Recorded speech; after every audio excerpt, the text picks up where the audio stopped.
राजीवायतलोचनं झटिझटाजूटेन संशोभितं सीतालक्ष्मणं सयुतं पथिगतं रामाभिरामं भजे। एक बार प्रेम से बोलो सच्चिदानंद भगवान की। भक्तों, आज के प्रसंग में आप राम सबरी मिलन की कथा को श्रवण करने के लिए जा रहे हैं। सबरी में कौन सा प्रभु ने भाव देखा? जो प्रभु ने सबरी को नवधा भक्ति की कथा सुनाई है। प्रभु को जंगल में प्रभु चलते गए, अनेक संत ऋषि ज्ञानी मिलते गए, परंतु प्रभु ने किसी को नवधा भक्ति नहीं बताई। सबरी में कौन सा भाव प्रभु ने देखा जो सबरी को नवधा भक्ति बताई? देखें एक पद की लाइन। श्री राम भक्ति ऐसी जो श्रद्धा उभारती है, श्री राम भक्ति ऐसी, श्री राम भक्ति ऐसी जो श्रद्धा उभारती है, निष्काम भाव सबरी ऋषि पथ बुहारती है, निष्काम भाव सबरी। बस बंधुओं, इस पद की लाइन से ही सबरी क्या निष्काम भाव से प्रभु की सेवा करती है। एक बड़ा ही विचित्र पद। कैसी धन्य है वो सबरी। पहले तो आप ये समझें कि धन्य है कौन। माता पार्वती ने भोले बाबा से कहा था, प्रभु आज हमें कोई कथा सुनाओ। और मैं कौन सी कथा सुनना चाहती हूँ। आप लोग ये न सोचें कि कथा किसी एक का कल्याण करती है। नहीं, माता पार्वती ने कहा, प्रभु मैं कौन सी कथा सुनना चाहती हूँ। कथा जो सकल लोक हितकारी, सोई पूछन चाहो शैल कुमारी। इस पर भोले बाबा ने क्या उत्तर दिया था? देवी धन्य हो तुम, क्योंकि धन्य धन्य गिरिराज कुमारी, तुम समान नहीं को उपकारी। तुम्हारे समान कोई धन्य नहीं है। क्यों? तुम्हारे समान कोई उपकारी नहीं है। क्यों? क्योंकि तुमने पूछो रघुपति कथा प्रसंगा, सकल लोक जग पावनी गंगा। देवी तुम धन्य हो। तो वो सबरी धन्य है। एक बड़ा ही विचित्र पद है। कैसी धन्य है वो?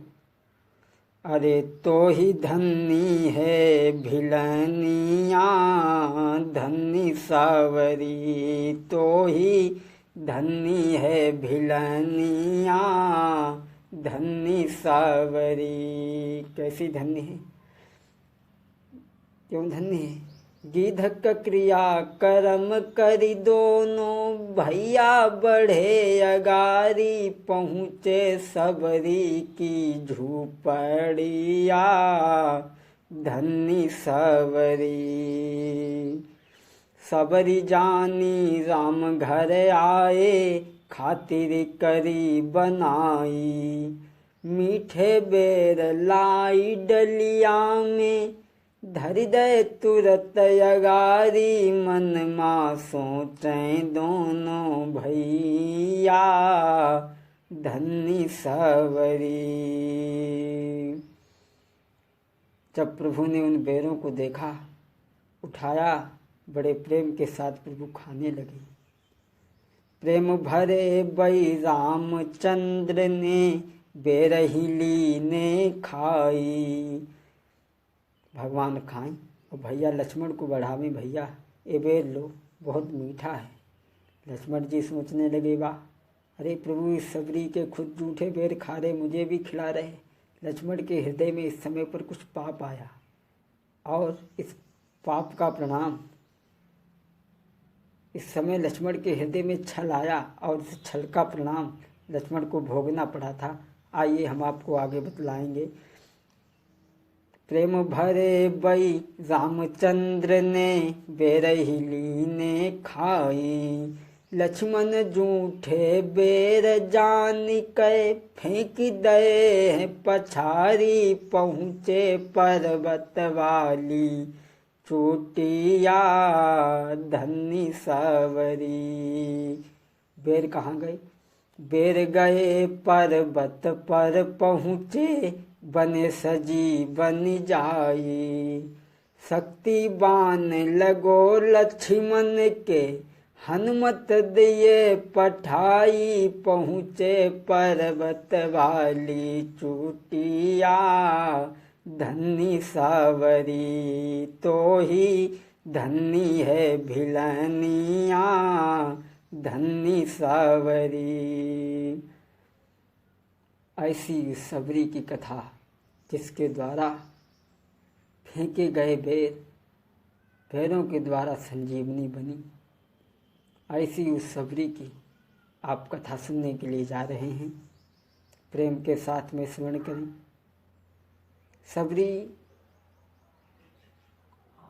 सबरी कौन थी?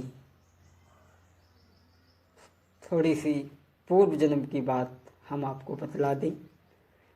पूर्व जन्म रानी रहे संत दरस की आस।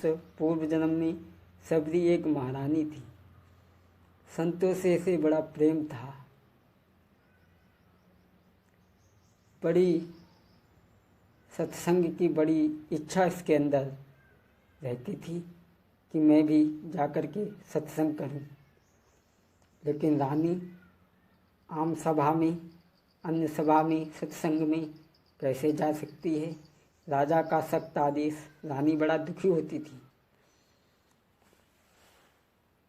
एक दिन प्रयाग में कुंभ का मेला पड़ा।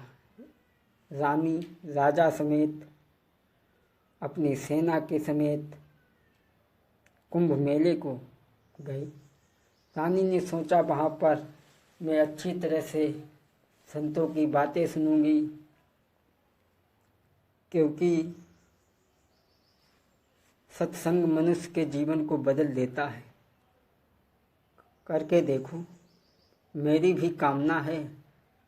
सत्संग मनुष्य के जीवन को बदल देता है। करके देखो। बाकी तो हम पूरे जीवन कमाते खाते रहते हैं, लेकिन समझ लो सत्संग का ही समय हमारा है। यही समय हमारे साथ है। सत्संग का ही समय समझ लो हमारा है। तो लाइन है, क्या करता है सत्संग?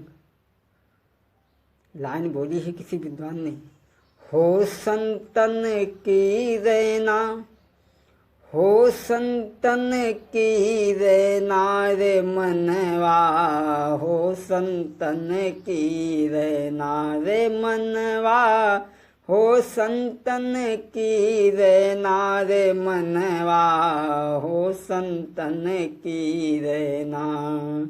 दर्शन से सब पाप कटत हैं, पाबोगे सुख चैना, पाबोगे सुख चैना रे मनवा, हो संतन की रहना रे मनवा, हो संतन की रहना रे मनवा, हो संतन की रहना।